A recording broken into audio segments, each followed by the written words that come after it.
अगर ज़िंदगी में कुछ पाना है तो तरीके बदलो, इरादे नहीं। क्योंकि आपको जीके में ज़्यादा से ज़्यादा नंबर लाने के लिए आपको प्रीवियस ईयर पेपर की स्टडी करनी ही पड़ेगी। क्योंकि यहाँ से आपको जो नए तरीके से क्वेश्चन पूछता है वो पता चलेगा। हो सकता है कि आपको ऐसे बहुत सारे प्रश्न मिलें जो आपको पता ही नहीं हो। तो चलिए हम आज के पहले प्रश्न को देखते हैं कि यहाँ पर किस तरह से क्वेश्चन पूछा जाएगा आपसे आगे। दशहरा जो रावण पर भगवान राम दशहरा जो रावण पर भगवान राम की विजय का प्रतीक है, हिंदू माह में कब मनाया जाता है? तो आपको पता होना चाहिए, सिंपल सा क्वेश्चन है। जब हम दिवाली मनाते हैं उससे पहले की ये बात रहती है। तो दशहरा जब मनाया जाता है ना, माता वगैरह बैठती हैं, तो वो अश्विन का महीना होता है। तो आपका ऑप्शन बिल्कुल डी सही उत्तर हो जाएगा। नेक्स्ट क्वेश्चन, भारत में किसके द्वारा मुख्यमंत्री की नियुक्ति की जाती है? तो भारत में जो मुख्यमंत्री की नियुक्ति की जाती है वो राज्यपाल के द्वारा की जाती है। अगर आपसे यहाँ से क्वेश्चन पूछ ले कि राज्यपाल की नियुक्ति किसके द्वारा की जाती है, तो राज्यपाल की नियुक्ति जो है राष्ट्रपति के द्वारा की जाती है। आपसे पूछेगा कि बताइए प्रधानमंत्री की नियुक्ति किसके द्वारा की जाती है, तो प्रधानमंत्री की नियुक्ति जो है राष्ट्रपति के द्वारा की जाती है। आपको क्लियर हो गए होंगे ये सारे पॉइंट। अगले क्वेश्चन की ओर चलेंगे। निम्नलिखित में से कौन सा पुरस्कार राष्ट्रीय खेल दिवस पर प्रदान नहीं किया जाता है? तो राष्ट्रीय खेल दिवस हम हर वर्ष 29 अगस्त को मनाते हैं। कब मनाते हैं राष्ट्रीय खेल दिवस? 29 अगस्त को हम हर वर्ष मनाते हैं। तो राष्ट्रीय खेल दिवस पर हम ध्यानचंद पुरस्कार मिलता है, हमें अर्जुन अवार्ड मिलता है, द्रोणाचार्य अवार्ड मिलता है, लेकिन परमवीर चक्र नहीं मिलता। तो ध्यान रहे आपको, ये 26 जनवरी के अवसर पर मिलता है परमवीर चक्र, क्योंकि यह चक्र हमें वीरता के लिए दिया जाता है। अगले क्वेश्चन की ओर बढ़ेंगे। उससे पहले आप लोग हमारे चैनल से जुड़े रहें और ज़्यादा से ज़्यादा आप लोग हमारे चैनल को शेयर करें। जिन्होंने अभी तक लाइक नहीं किया जल्दी से लाइक कर लें, और सब्सक्राइब भी नहीं किया है तो जल्दी से सब्सक्राइब कर लें, क्योंकि इस टाइप से आपको कहीं भी नहीं मिलेंगे पढ़ने के लिए जीके। भारत के राष्ट्रपति के चुनाव में राज्यों में कौन सा सदन भाग लेता है? तो राष्ट्रपति का चुनाव होता है तो राज्यों की तरफ से कौन सा सदन भाग लेता है? तो आपको पता होना चाहिए कि राज्यों की तरफ से विधानसभा यहाँ पर आपका सही उत्तर हो जाएगा। अगले क्वेश्चन की ओर चलेंगे। लोहा और इस्पात डैश उद्योग है? लोहा और इस्पात जो है वो कैसा उद्योग है? खनिज आधारित उद्योग है। क्लियर हो गया होगा।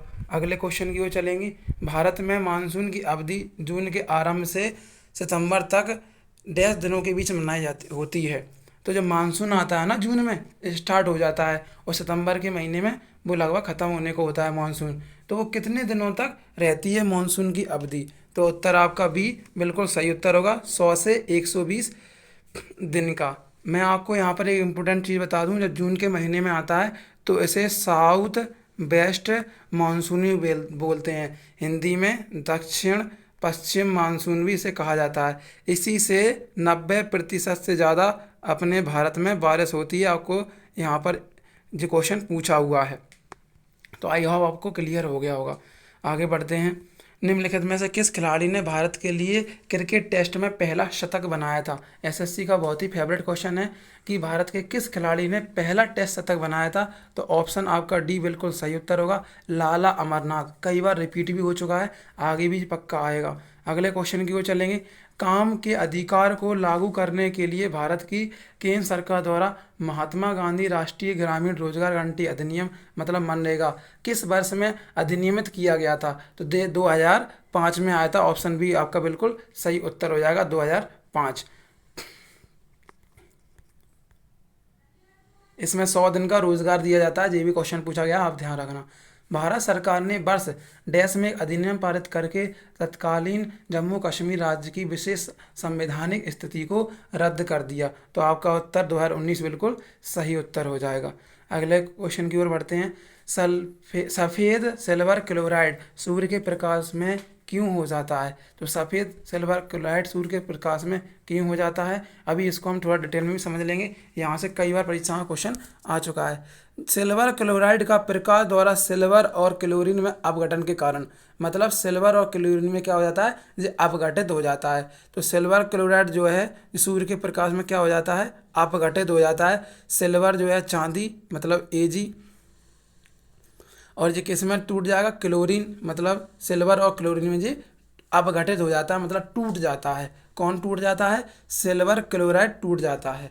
अब हम इसको थोड़ा सा एनसीईआरटी के माध्यम से समझ लेते हैं। तो मैं आपको यहाँ पर दिखा दूँ कि AgCl मतलब सिल्वर क्लोराइड सूर्य के प्रकाश में क्या होता है, Ag और Cl ये टूट जाता है। मतलब Ag मतलब सिल्वर और क्लोराइड में ये कन्वर्ट हो जाता है। तो सिल्वर ब्रोमाइड भी इसी तरह काम करता है। सिल्वर ब्रोमाइड भी मतलब AgBr, ये भी सूर्य के प्रकाश में Ag अलग हो जाएगा, Br2 अलग हो जाता है। अब ध्यान रहे किसको ब्लैक एंड वाइट कहा जाता है, आपको क्वेश्चन कई बार रिपीटेशन में मिल जाएगा और ये आगे आएगा भी। श्वेत फोटोग्राफी में श्याम श्वेत मतलब black and white. Black and white में ये दोनों चीज़ों का यूज़ होता है। कौन कौन का, यहाँ पर आपका काम आ रहा है, पकड़ो उसको। AgCl और AgBr दोनों का use black and white photography में किया जाता है। आई होप आपको क्लियर हो गया होगा। ध्यान से सुनते रहना, बस आपको ये बहुत काम आएगी नॉलेज आगे। भारत में हरित क्रांति में उच्च उपज देने वाली किस्मों के बीजों के प्रयोग की मुख्य आवश्यकता क्या थी। तो भारत में हरित क्रांति को उच्च उपज मतलब ज़्यादा से ज़्यादा उपज बढ़ाने के लिए उर्वरक और कीटनाशक का उपयोग करना यहाँ पर सबसे महत्वपूर्ण उद्देश्य रखा गया था कि उर्वरक मतलब फर्टिलाइजेशन और कीटनाशक का यूज़ किया जाए जिससे ज़्यादा से ज़्यादा अच्छी उपज हो, बेस्ट क्वालिटी की। BR अम्बेडकर जी आपको पता ही है, ये विधि निर्माता अपने भारत के संविधान के। तो इन्होंने दलित वर संघ की स्थापना की थी। कब की थी, 1930 में। इसी समय आपको पता होना चाहिए 1930, 1931, 1932 तीन गोलमेज सम्मेलन हुए थे लंदन में, और तीनों के तीनों गोलमेज सम्मेलन में BR अम्बेडकर जी ने भाग लिया था। ये आपको याद होना चाहिए। प्रथम गोलमेज सम्मेलन 1930, द्वितीय गोलमेज सम्मेलन 1931, तृतीय गोलमेज सम्मेलन 1932। तीनों के तीनों गोलमेज सम्मेलनों में BR अम्बेडकर जी ने भाग लिया था, और तीनों के तीनों कहाँ पर आयोजित किए गए थे, लंदन में। दूसरे वाले में आप ध्यान रखना महात्मा गांधी और BR अम्बेडकर ने भाग लिया था। आगे बढ़ते हैं, क्वेश्चन पूछे हुए ही बता रहा हूँ आपको, ध्यान रखना आगे भी पूछेंगे। चोल अभिलेखों के अनुसार विद्यालयों के रख रखाव के लिए भूमि को क्या कहा जाता था। तो चोल अभिलेखों के अनुसार विद्यालयों के रख रखाव के लिए जो भूमि को कहा जाता था उसे शाला भोग कहते थे। तो ऑप्शन बी आपका बिल्कुल सही उत्तर हो जाएगा, शाला भोग। कोशिकीय ऊर्जा हस्तांतरण प्रणाली का प्रमुख घटक क्या है। तो कोशिकीय ऊर्जा हस्तांतरण प्रणाली का प्रमुख घटक क्या है, फास्फोरस आपका बिल्कुल सही उत्तर होगा, ऑप्शन ए फास्फोरस कोशिकीय ऊर्जा हस्तांतरण प्रणाली का प्रमुख घटक है। अगला क्वेश्चन बहुत ही बढ़िया तरीके से घुमा कर आपसे पूछा हुआ है, तो ध्यान से समझेंगे इसको। कह रहा है मक्का और धान की फसलों की कटाई के दौरान किया जाने वाला हुरका बाउल नृत्य कौन सा। हुरका बाउल नृत्य मुख्यतः एक कथनात्मक नृत्य है, निम्नलिखित में से किस राज्य में मनाया जाता है। तो आपका उत्तराखंड बिल्कुल सही उत्तर हो जाएगा, Uttarakhand is the right answer. Next question की ओर चलेंगे। राज्य की राजधानी को विभिन्न जिला मुख्यालयों से जोड़ने वाली सड़कों को डैश के रूप में जाना जाता है। तो किसके नाम से जानेंगे, राज्य की राजधानी को जोड़ने और जिला मुख्यालय को जोड़ने के लिए। तो आप आराम से बता देंगे, ऑप्शन आपका सी बिल्कुल सही उत्तर हो जाएगा। आगे की ओर बढ़ेंगे, अगला क्वेश्चन। साजिबू चेरा ओबा भारतीय राज्य डैश में सन माहिज्म धर्म का पालन करने वाले लोगों का चंद्र नववर्ष उत्सव है। तो ये आपको मैं बता दूं, साजिबू चेरा ओबा भारतीय राज्य मणिपुर में सन माहिज्म धर्म का पालन करने वाले लोगों का चंद्र नव वर्ष है। तो ऑप्शन आपका ए बिल्कुल सही उत्तर हो जाएगा। अगले क्वेश्चन की ओर बढ़ते हैं, वेरी इंपॉर्टेंट। IOC के अंतर्गत पहला आधुनिक ओलंपिक खेल कहाँ खेला गया था या कहाँ पर आयोजित किया गया था। IOC के बारे में बहुत कुछ आपको बताने वाला हूँ, यहाँ से किस तरह से क्वेश्चंस आते हैं और आए हुए हैं और 100% आगे भी आएंगे। IOC का सबसे पहले फुल फॉर्म आप जान लीजिए, इंटरनेशनल ओलंपिक काउंसिल इसका फुल फॉर्म है। इसकी स्थापना जो हुई थी 1894 में हुई थी। 1894 में आईओसी की स्थापना हुई थी। इसका स्विट्जरलैंड में मुख्यालय है। अभी थोड़ा और डिटेल में जानेंगे। सबसे पहले जो गेम खेले गए थे 2 साल बाद खेले गए थे 1896 में। यहाँ पर आईओसी के पहले गेम खेले गए थे ओलंपिक के। पहला ओलंपिक का आयोजन कब हुआ था? 1896 में। सबसे इम्पोर्टेंट गार्ड बांध लीजिए क्वेश्चन में कि भारत पहली बार ओलंपिक कब खेला था। तो भारत ओलंपिक पहली बार 1900 में खेला था। ये आपको रट्टा मार के रखना है। वेरी इंपॉर्टेंट क्वेश्चन मैं आपको बता रहा हूँ। 1900 में पहली बार भारत ने ओलंपिक में भाग लिया था। तो क्वेश्चन पूछा गया था कि आईओसी के अंतर्गत पहला आधुनिक ओलंपिक खेल कहाँ आयोजित किया गया था? तो ऑप्शन आपका सी बिल्कुल सही होगा, एथेंस। ग्रीस की राजधानी एथेंस में खेला गया था पहला ओलंपिक। कब खेला गया था? 1896 में। स्थापना कब हुई थी? 1894 में। भारत पहली बार कब शामिल हुआ था? 1900 में। जी इतनी छोटी छोटी सी बातें आपको ध्यान रखनी है। तो मैं आपको बता दूं कि आईओसी का फुल फॉर्म क्या है। अंतर्राष्ट्रीय ओलंपिक समिति। अंतर्राष्ट्रीय ओलंपिक समिति आईओसी का फुल फॉर्म हो जाएगा इंटरनेशनल ओलंपिक काउंसिल। तो आपको क्लियर हो गया होगा। अंतर्राष्ट्रीय ओलंपिक समिति एक कैसी संस्था है? यह एक अंतर्राष्ट्रीय समिति है। जी क्लियर हो गया होगा। अभी मैंने आपको बताया था इसका मुख्यालय कहाँ पर है? स्विट्जरलैंड में है। अब स्विट्जरलैंड में कहीं ना कहीं पर होगा, तो स्विट्जरलैंड में लोजेन में है। स्विट्जरलैंड में लोजेन में है। इसकी स्थापना कब हुई थी? मैंने आपको बताया था 1894 में। लेकिन आपको ध्यान रखना है 23 जून 1894 में आईओसी की स्थापना हुई थी। 23 जून 1894 में आईओसी की स्थापना हुई थी। और आपको यहाँ पर क्या क्या ध्यान रखना है मैं आपको बता देता हूँ। यहाँ पर कुल 205 राष्ट्रीय ओलंपिक समितियाँ इसकी सदस्य हैं। इंटरनेशनल ओलंपिक में कितने देश खेलते हैं, कितने देश शामिल हैं? तो 205 देश शामिल हैं। जो आपको याद रखना है अच्छे से। अगर मैं बात करूँ वर्तमान में इसके अध्यक्ष कौन हैं, तो अभी हाल ही में एग्जाम हुए हैं, उसमें क्वेश्चन पूछा गया है, तो आप भी इसको नहीं मिस करेंगे। Thomas watch. थॉमस वॉच इसके क्या हैं? अध्यक्ष हैं। अब देखिए ओलंपिक खेलना है तो हर तरीके से इसको वॉच करना है। हर तरीके से क्या करना है? वॉच करना है। तो थॉमस वॉच हो जाएगा। ठीक है, थॉमस वॉच। थॉमस क्या करता है? वॉच करता है, देखता है। तो इस तरह से आपको याद हो जाएगा। मुख्यालय आपको बताया था स्विट्जरलैंड में था। लॉस ने स्विट्जरलैंड में। अगर मैं बात करूं स्थापना की तारीख क्या थी, तो 23 जून 1894 में। 1896 में पहली बार ओलंपिक खेले जाते हैं। 1900 में पहली बार भारत शामिल हुआ था। ये आपको याद रखना है। इसकी जब स्थापना हुई थी तो फ्रांस पेरिस इसमें जगह पर हुई थी। आगे बढ़ते हैं। यहाँ से भी क्वेश्चन पूछा गया है कि ओलंपिक का जो साइन है उसमें 5 रिंग हैं।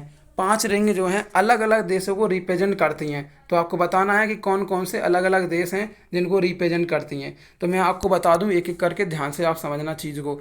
जो यहाँ पर आपको दिख रहा है नीचे से ग्रीन, तो ये ग्रीन कलर जो है ये ऑस्ट्रेलिया को रिप्रेजेंट करता है। ये येलो है ना, ये एशिया करता है। ये है ना उत्तरी अमेरिका और दक्षिणी अमेरिका को करता है रेड।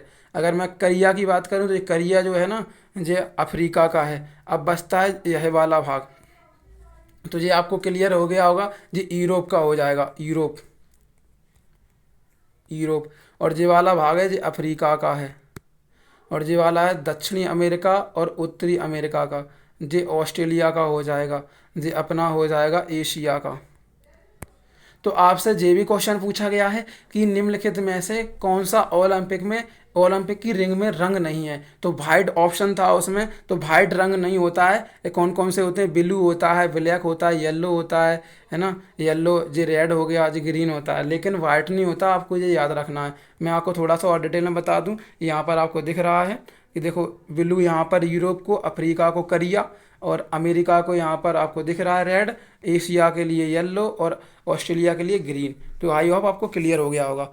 और आप देखेंगे आगे नाबार्ड का पूर्ण रूप क्या है। यहाँ से बहुत ज़्यादा क्वेश्चन आते हैं नाबार्ड से। ये हमारी ग्रामीण संस्था के लिए एक बैंक है। इसका मुख्यालय मुंबई में है, महाराष्ट्र की।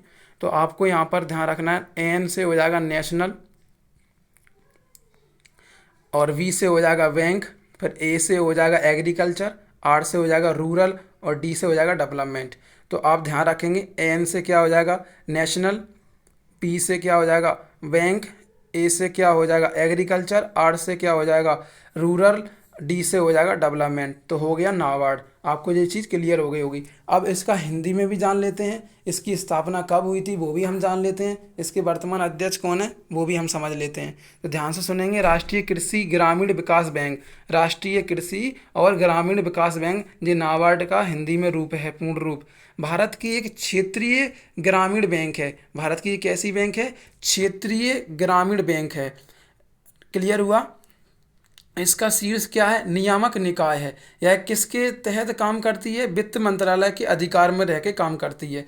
ध्यान रखना आप, ये क्वेश्चन पूछा गया नाबार्ड किसके अंतर्गत कार्य करती है, किसके अंडर में आती है, तो वित्त मंत्रालय आपका बिल्कुल सही आंसर होगा जी। आप ध्यान रखना, एक एक क्वेश्चन आपको हम परीक्षा में पूछे हुए बताएंगे। हमने बहुत स्टडी की है, उसके बाद ही मैं आपको बता पा रहा हूँ यहाँ पर।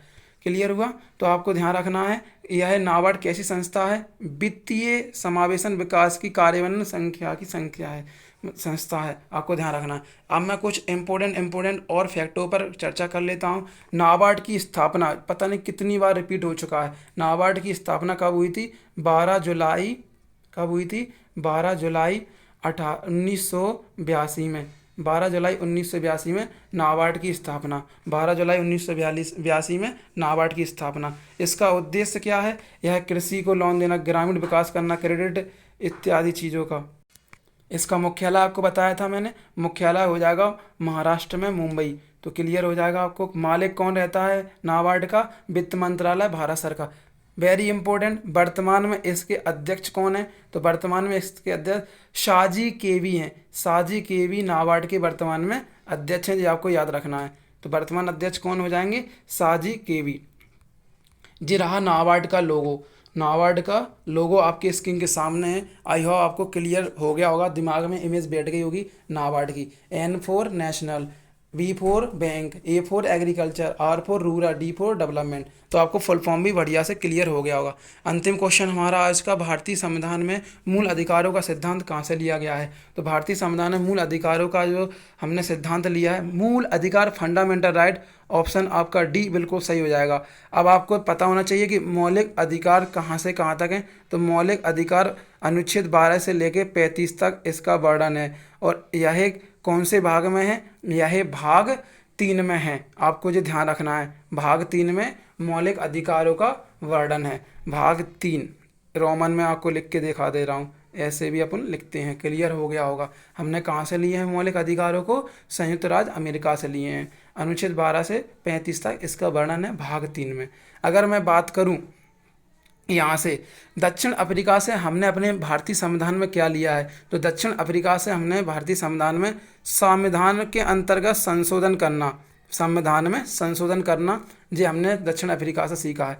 यूनाइटेड किंगडम से क्या सीखा है, एकल नागरिकता, क्या चीज़, एकल नागरिकता का प्रावधान हमने सीखा है। ऐसी कनाडा से क्या सीखा है, संघात्मक प्रणाली, संघात्मक प्रणाली, और केंद्र में समवर्ती सूची वगैरह। ठीक है, तो ये आप क्लियर हो गया होगा यहाँ पर सभी के बारे में। आप ध्यान से इन चीज़ों को दिमाग में रखना। अगर आपको हमारी क्लास अच्छी लगी हो तो हमारे चैनल को जल्दी सब्सक्राइब कर लें, और जल्दी से जल्दी आप हमारी वीडियो को लाइक भी कर दें। Thank you for watching everybody. Next video के लिए हमारे चैनल से आप जुड़े रहें। Wish you all the best.